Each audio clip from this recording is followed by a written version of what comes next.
Sans plus attendre, je vais demander à David Elfassi et à Lionel Recorbet de bien vouloir me rejoindre sur le plateau afin d'évoquer une séquence un peu d'actualité parce que l'année 2021 a été riche en mouvements sur ce marché. C'est de témoigner effectivement de l'aventure Covage finalement, puisque en mars, SFR FTTH acquiert les réseaux de Covage et devient XP Fibre. Euh, vous vous engagez à céder une partie de ces réseaux devant la Commission européenne. C'est Altitude Infra qui devient en octobre le propriétaire des 26 RIB de Covage et de l'entreprise elle-même. On entendra tout à l'heure Brice Messier et le recentrement de Covage sur le volet entreprise, hein, la connexion des entreprises. Donc la question, c'est quelles conséquences pour les territoires à travers deux acteurs, vous deux, qui pesaient aujourd'hui de plus en plus lourd, mais sans vous priver peut-être de dire un mot de votre vision des territoires intelligents en forme de transition sur la table ronde qui nous suivra. David Elfassi, c'est à vous. Merci Sébastien. Bon, je ne l'ai pas fait ce matin, mais je vais quand même remercier Monsieur le maire Philippe Augier pour évidemment son accueil ici. J'ai vu aussi le conseil régional, le conseil départemental et puis Infradum quand même qui participe également à l'organisation. D'ailleurs, je me faisais la remarque en venant, je crois qu'on a été partenaire de toutes les éditions. Sans Absolument. exception. Absolument. Je comptais. Ça s'appelait Altitude Infrastructure à l'époque. Exactement. Et on déployait au Mont-Aubrac en Lozère. Absolument. Pour 611 prises au démarrage. Alors effectivement, l'année 2021 a été une année particulière avec la reprise des réseaux Covage. Alors évidemment, comme on est en Normandie, je vais faire un petit focus, mais nous avons repris le réseau du département du Calvados, de la communauté de communes de Cœur-Côte-Fleury et également la communauté urbaine de Caen-la-Mer avec un projet plutôt FTTO. Mais ça a été pour nous 2021 une grosse année parce qu'on avait repris les réseaux de COSC en 2020 pour animer le marché du B2B wholesale et puis 26 réseaux d'initiatives publiques qui appartenaient à Covage, puis XPFI, puis Altitude, pour reprendre l'ordre. En fait, on a clairement une volonté de se positionner sur deux branches d'activité. Le FTTH et l'activité plutôt, comme on dit chez nous, B2C, sous la marque Altitude Infra, et d'être le troisième opérateur d'infra en France. Et également le fait de développer le wholesale B2B au travers de la marque Covage. Donc, on l'a fait un peu au travers de différents communiqués de presse, mais je réannonce ici donc que la marque du groupe Altitude Entreprise sera Covage et le nom de COSC va disparaître également au profit de Covage, histoire qu'on ait une visibilité claire. D'autant que on sait qu'entre le B2C et le B2B, c'est deux parcours clients différents, deux expériences clients différentes, donc on s'organise de façon différente pour gérer les deux. Mais sur la partie usage et puis B2B, je laisserai Brice Messier, donc qui est directeur général de la partie Covage, vous parler de tout ça. En tout cas, nous sommes ravis à date de nous retrouver encore en 2021 premier opérateur en termes de. On a vu tout à l'heure le nombre de prises livrées en zone RIP, donc côté Altitude Infra, nous arrivons en tête en production, mais également en tête en stock de prises sur l'ensemble du territoire et nous en sommes assez fiers. Pour reparler du local, très content d'avoir repris le projet du Calvados, où on a pu avoir une relance pleine et entière des travaux, reprendre aussi le sujet de la réingénierie pour que les réseaux soient compatibles avec les grands opérateurs.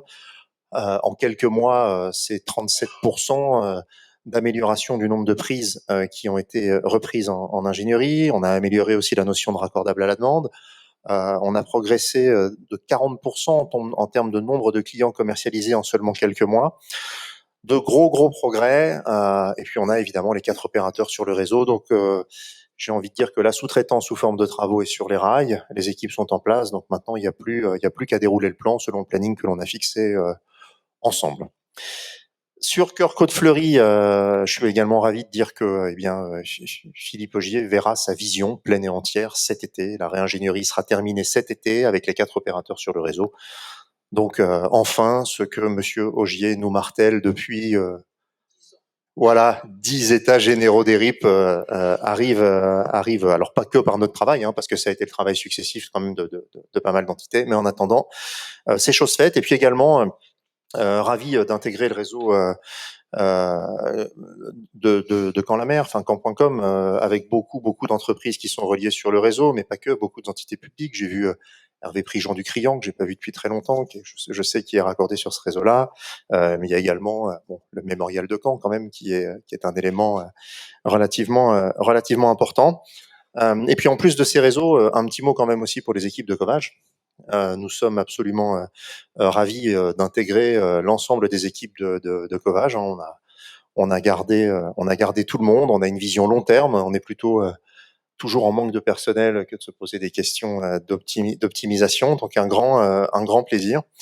Et puis comme on est dans la Manche, quand même, je vais me décaler un tout petit peu de Covage. Comme on est en Normandie, pardon, je vais me décaler un tout petit peu de Covage, mais je ne peux pas ne pas citer le département de la Manche, avec qui nous travaillons depuis de nombreuses années, qui est un fer de lance dans le domaine, et très heureux de voir pareil qu'on est en ligne sur les travaux, sur la commercialisation, et que, un petit clin d'œil pour la région, l'État, le département, etc., le bouclage financier est terminé pour que nous puissions lancer la phase 3 et finir le déploiement du département de la Manche 5 années en avance par rapport au programme d'origine. Donc c'est plutôt une bonne chose.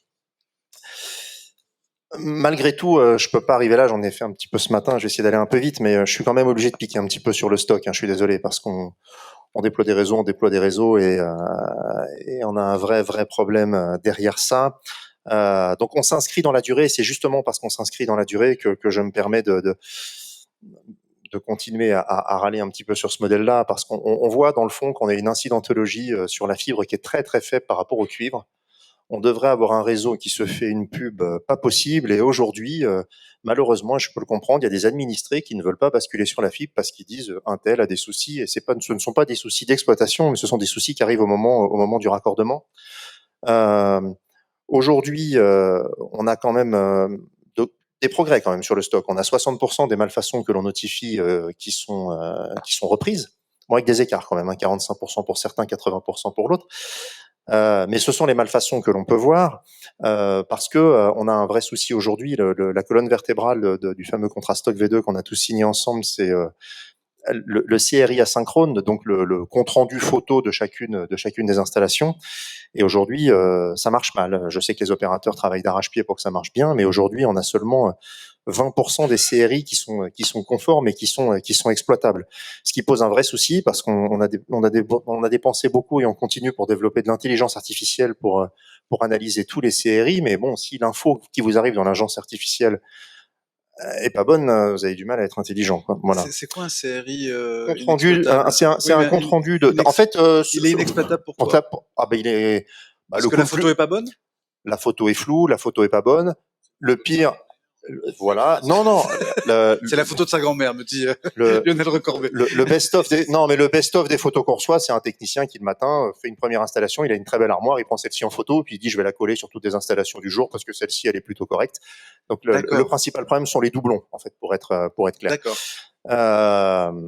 Mais malgré tout, moi, je fonde quand même un grand espoir dans le CRI asynchrone, qui pour moi est la voie de sortie vers le haut du stock, parce que vous imaginez que je le compare dernièrement un petit peu à ça, mais c'est un petit peu comme un radar qui flash en permanence si vous travaillez mal. Donc vous êtes flashé puis vous devez payer. Donc voilà. Alors il est quand même grand temps de partir, et nous on le dit, vers un stock V3. En attendant, je sais que stock V2 n'est pas encore signé partout, mais il va falloir améliorer le contrat stock.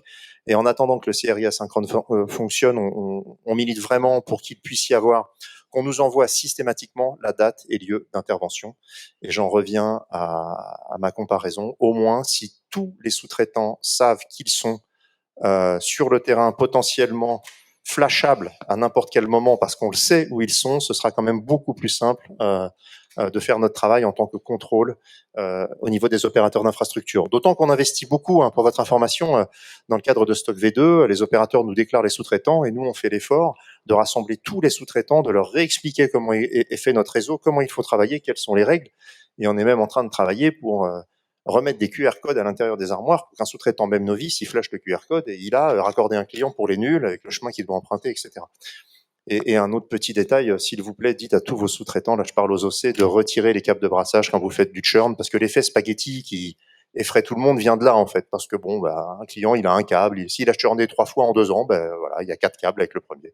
Donc bon, c'est pas terrible. J'en ai fini avec mon petit coup de gueule sur le stock. Il vous reste une petite minute. D'accord. Bon alors je vais aller vite sur dernier point, mais dire effectivement, comme l'a très bien souligné Antoine, que maintenant on s'inscrit vraiment dans la durée avec nos collectivités, qu'on sait que les usages de demain seront autour de rendre les territoires intelligents. C'est une certitude. Je partage totalement l'avis d'Antoine sur le fait que c'est un peu comme les séries asynchrones, pas de données, pas d'intelligence. Donc il faut d'abord savoir collecter de la donnée. Donc on travaille avec pas mal de nos délégants, et pour les autres avec qui on n'a pas encore abordé le sujet, on est tout à fait ouvert à en parler, sur la mise en place d'hyperviseurs, etc., qui permettent d'abord de collecter de la donnée. Une fois qu'on a la donnée, on verra bien ce qu'on en fait, selon que ce soit du transport, de l'énergie, du médical, etc., du secret dans certains cas, mais le but est de collecter de l'information. Puis je passe aussi un autre message quand il y a de bonnes idées comme ça venant de la Banque des Territoires, que derrière ça, il va falloir exploiter, superviser. Et je pense que les centres de supervision des opérateurs sont pas mal pour superviser les choses en général. Voilà, donc simplement vous dire qu'on a aujourd'hui un cap, une ambition, que l'on compte continuer également à faire de la croissance externe, mais tout en respectant l'ensemble de nos délégants et les contrats qui nous lient à eux, et en assurant une vraie qualité de service pour l'usager final. Merci. Merci, David Elfassi. Lionel Recorbet, président d'XP Fibre. Donc là aussi, peut-être un bref rappel de l'histoire, un état des lieux de la couverture en RIP d'XP Fibre, qui est donc, je dirais, la marque infrastructure au sein du groupe Altis SFR. Et puis, voilà, votre vision, votre réaction peut-être aux défis relevés par Antoine Darod. Merci Sébastien. Merci déjà pour avoir organisé ces nouveaux états généraux des RIP. Je pense que c'est essentiel qu'on puisse échanger sur la manière dont l'infrastructure se déploie sur le territoire national, parce que c'est fondamental. C'est vrai qu'on a eu une période qui était extrêmement propice, à la consolidation. Alors je fais pas d'annonce aujourd'hui, vous inquiétez pas, mais il y avait une consolidation des acteurs qui était devenue inévitable sur le marché de l'infrastructure. Il y avait une fin des procédures qui étaient annoncées en 2019. Toutes les procédures, l'ensemble du territoire national était couvert par des projets d'initiative publique, et on avait des fonds d'infra qui étaient en pleine expansion, que ce soit sur les tours, que ce soit sur les infrastructures, que ce soit en Europe, aux États-Unis ou même en France. Et donc, on avait un momentum qui fait que l'alignement des planètes pour faire la consolidation était présent. Et en parallèle de ça, on avait un acteur, Covage, qui avait 2 fonds d'infrastructure qui avaient la vocation de tourner. Et donc, la consolidation était quelque chose d'inévitable sur le marché des acteurs de l'infrastructure. Elle est peut-être pas terminée d'ailleurs, puisqu'il y a un certain nombre d'acteurs qui sont encore présents. Mais le groupe Altis, au travers de SFR FTTH, était vraiment dans cette logique patrimoniale qu'on connaît au groupe Altis. L'asset, c'est vraiment le réseau. C'est le réseau mobile, c'est le réseau câblé, c'est le réseau fibre. Et donc, cette opportunité qui s'est présentée à nous quand les anciens actionnaires de Covage ont mis en vente Covage était quelque chose d'essentiel pour nous, et on s'est battu quelque part pour acquérir Covage à l'époque. La Commission européenne en a décidé légèrement différemment de ce qu'on voulait faire en termes de stratégie, puisque notre objectif c'était réellement d'intégrer l'intégralité des réseaux, de faire en sorte de récupérer les 40 réseaux de Covage. Il y a eu de forts lobbies qui ont joué dans cette décision, mais qui ont fait que effectivement on a cédé 25 réseaux à altitude au travers d'une procédure qui était assez longue, complexe, et qui a duré plus d'1 an, puisque la première acquisition, c'est la première mise en vente quelque part, c'est 2019, et on a finalisé la cession des réseaux Covage à altitude le 30 septembre 2020. 21. 21. Donc 2 ans. Et je tiens particulièrement à souligner et à remercier l'ensemble des collaborateurs de Covage. Une partie sont effectivement partis chez Altitude, puisque la Commission européenne ayant décidé de couper en deux, nous on a dû couper aussi en deux les réseaux, mais aussi les fonctions à l'intérieur de l'entreprise, et remercier l'ensemble des collaborateurs qu'on a intégrés au sein d'XP Fibre, parce qu'ils ont vécu quelque chose de complexe. Ils ont vécu quelque chose de complexe, et pendant cette période-là, une vente, puis une revente, et puis aujourd'hui l'intégration chez XP Fibre, l'intégration chez Altitude, c'est quelque chose de relativement complexe à gérer pour des collaborateurs. Et donc, je tiens à les remercier parce qu'on a récupéré, et c'est le premier asset qu'on a récupéré de Covage, des hommes et des femmes de talent. Et ça, c'est important puisque aujourd'hui, au sein d'XP Fibre, c'est 80 collaborateurs qui nous ont rejoints sur l'ensemble des collaborateurs de Covage et qui se donnent à fond. Et c'est ce qui fait qu'aujourd'hui aussi, on a créé cette nouvelle identité au travers du rachat de Covage. XP Fibre, c'est pas je viens d'un endroit, je viens d'SFR FTTH ou je viens de Covage et j'ai l'un qui rachète l'autre. Non, c'est une nouvelle entité, c'est une nouvelle identité et c'est dans cette identité que l'ensemble des collaborateurs vont se projeter. Donc on crée quelque part une nouvelle entreprise avec le rachat de Covage, on crée une nouvelle vision. Ce rachat, le deuxième atout de ce rachat pour nous, c'est créer notre position de leader, de co-leader de la fibre en France avec l'opérateur historique, puisqu'on est présent sur l'ensemble des zones du territoire, zone très dense, zone AMI, zone AMEL et les délégations de services publics, et qui fait qu'aujourd'hui, on a un patrimoine d'un peu plus de 7 millions de logements à couvrir sur le territoire, dont 5 millions sont d'ores et déjà couverts. Ça veut dire qu'on a quasiment fait le job en termes de déploiement. Il reste quelques millions de prises à couvrir, mais il est clair qu'aujourd'hui, sur 2022, notre plan nous amène à couvrir 1 million de logements complémentaires. On sera à 6 millions sur 7 millions, et on va atterrir dans les tout prochains mois sur la finalisation de nos déploiements. Alors, Covage, c'est pas que tout rose non plus. Il y a eu cette session qui a été longue, qui a été fastidieuse, et aujourd'hui il y a l'intégration qui n'est pas simple parce que on doit intégrer des systèmes d'information différents, on doit intégrer des modes de travail qui sont différents, des habitudes qui étaient différentes, des relations contractuelles avec des fournisseurs qui étaient différentes. Je vous prends un exemple. Quand sur une AMEL comme la Saône-et-Loire, vous déployez à peu près 100 000 prises, vous avez 5 sous-traitants, c'est pas du tout notre approche. On a une approche où sur une AMEL de 100 000 prises, on met un sous-traitant et un seul pour déployer un projet comme celui-là, et ça s'inscrit dans la durée parce que notre stratégie, c'est pas juste de déployer et de faire en sorte d'avoir un déploiement court terme avec un certain nombre de sous-traitants, c'est d'avoir un nombre de sous-traitants limité, mais qui s'inscrivent avec nous dans la durée, puisque notre logique est une logique patrimoniale. Et donc, s'inscrire dans sa durée, c'est aussi prévoir l'exploitation, la maintenance des réseaux. Et donc, quand on met un sous-traitant qui déploie, c'est aussi le sous-traitant qui va exploiter, c'est le sous-traitant qui va maintenir, c'est le sous-traitant qui va faire du raccordement sur l'entreprise, sur le particulier. Et donc, c'est l'ensemble de ces actions qui vont s'inscrire dans la durée avec le sous-traitant. Et donc, cette intégration, elle reste complexe. Et encore une fois, je tiens à remercier l'ensemble des collaborateurs d'XP Fibre qui travaillent ardemment à faire en sorte qu'elle soit le plus courte possible et qu'elle se passe le mieux possible. Alors, les enjeux court terme, ils sont présents. Il y a des enjeux court terme, il y a des enjeux long terme, et ils s'inscrivent à la fois dans le périmètre historique de Covage, mais dans le périmètre historique de SFR FTTH, donc dans l'intégralité du périmètre XP Fibre.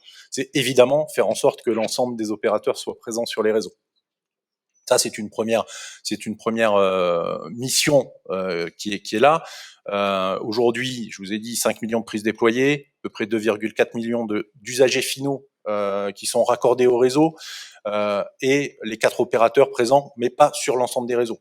Donc faire venir les opérateurs sur l'ensemble des réseaux. Ça, c'est le premier point. Le deuxième point, c'est s'assurer du raccordement des abonnés.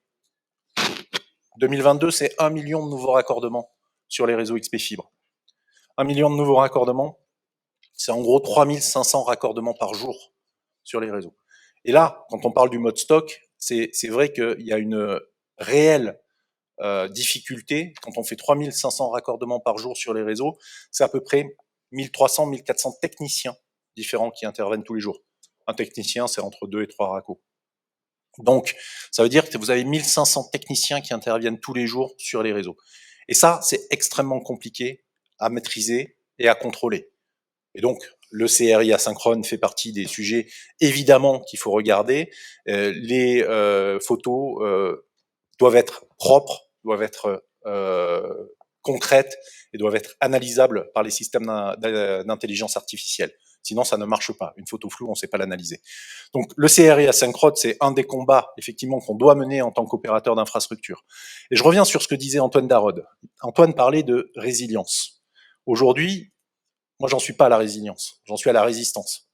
Résistance parce que, justement, cette notion de qualité des réseaux, de mode stock sur nos réseaux, c'est du court terme. Effectivement, la résilience, c'est demain ou après-demain. Et on est aujourd'hui. Et aujourd'hui, notre problème, il est là. Il est sur comment on raccorde nos clients, comment on fait en sorte que ces réseaux tiennent le choc à très court terme. On parle du stock V2 et peut-être du stock V3 demain. Je citerai pas le nom de l'opérateur, mais j'ai un opérateur qui m'a signé le stock V2 en me disant j'ai des pénalités et je suis prêt à les payer. Je suis prêt à les payer, pourquoi? Parce que je sais que je vais faire du dégât sur tes réseaux. Donc je suis prêt. Moi, j'en ai un qui m'a dit je signe, mais je les paierai pas. Alors moi, il m'a dit je signe, je suis prêt à les payer parce que je sais que je vais faire de la cata sur tes réseaux. Parce que il y a une telle urgence à migrer, il y a une telle compétition sur le marché de détail que de toute façon, ouais, je vais casser des PM. Ouais, je vais faire n'importe quoi. Mais je suis prêt à payer des pénalités. Et ça veut dire que on a à résister à ça. On a à résister, à essayer de trouver les moyens de limiter la casse, parce qu'il y en aura. Moi, je suis pas défaitiste dans l'absolu, mais on sait que quand on fait 3500 raccordements par jour, quand on a 1400 techniciens différents qui interviennent tous les jours sur les réseaux, on va avoir des problèmes sur nos réseaux. Donc, autant migrer tous les clients tout de suite, le plus rapidement possible, et inciter les opérateurs à migrer le plus vite possible. Ne ralentissons pas les raccordements, parce que ce serait au contraire mettre ça dans la durée et mettre les problèmes dans la durée. Donc, assumons les problèmes, assumons-les tout de suite, faisons en sorte que les opérateurs migrent au plus tôt leurs clients pour qu'on puisse réparer tout ce qu'ils vont faire. Parce qu'on sera obligé de le faire. C'est un discours assez violent que je tiens aujourd'hui, je le sais, mais il va falloir à un moment donné passer par là et faire en sorte que ces réseaux fonctionnent. Quand on en sera à faire du churn, il n'y aura plus de problème. Il n'y aura plus de problème sur nos réseaux. Et donc, cette résistance, elle est indispensable. Après, sur la résilience, je partage totalement le point. Il faut continuer à investir sur nos réseaux. Il faut continuer à investir sur le long terme. Alors, tu as parlé de 3 à 5 millions. Je pense, milliards, oui, pardon, excuse-moi. 3 à 5 milliards, je pense que c'est le bas de l'échelle, notamment sur l'enfouissement, quand on parle d'enfouissement. Parce que tous les raccordements complexes, tous les immeubles neufs, il va falloir les traiter, les adducter, etc. Et là, on reparle de 3 à 5 milliards.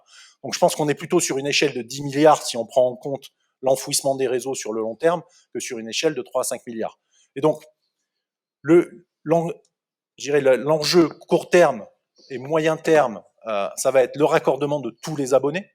Et donc, c'est 3 à 5 milliards qui va nous manquer pour faire les raccordements complexes. Et l'enjeu long terme va être les 3 à 5 milliards supplémentaires qu'il va falloir pour traiter l'enfouissement, pour traiter justement ces résiliences de réseau. Donc un enjeu court terme, moyen terme, c'est on raccorde les clients et on essaye de raccorder tous les clients. Et donc, quels moyens on va mobiliser financièrement pour aller chercher les clients les plus compliqués à raccorder. Et un enjeu moyen-long terme qui est la résilience des réseaux et l'enfouissement des lignes aériennes. Et là aussi, comment on trouve les financements nécessaires pour ces notions de résilience. Sur la souveraineté et sur le point sur la donnée, tu parlais des cartes et le fait de disposer des cartes, c'est le pouvoir. Je comprends mieux le choix de Sébastien Soriano de partir à l'IGN. Mais au-delà, tu penses à nous. Au-delà de ça, je pense que effectivement, ces réseaux, c'est des réseaux qui vont servir à raccorder l'ensemble des objets communicants. On a un outil formidable. On a un outil formidable à la fois pour aller chercher les entreprises, on a un outil formidable pour aller chercher les objets communicants, qui est la fibre optique. Et donc, l'enjeu, évidemment, pour le groupe XP Fibre, aujourd'hui, sur ces données, sur la captation des données, sans même travailler au cœur même de la donnée, c'est d'aller chercher tous les objets communicants. Et il est évident que demain, ces réseaux-là vont véhiculer l'ensemble des données qui sont disponibles sur le territoire. Aller chercher les pylônes 5G, aller chercher les mobiliers communicants, les caméras de vidéoprotection pour les collectivités locales. Et donc, tous ces outils qui sont aujourd'hui sur diverses technologies, le DSL notamment, doivent migrer à court terme sur ces réseaux-là.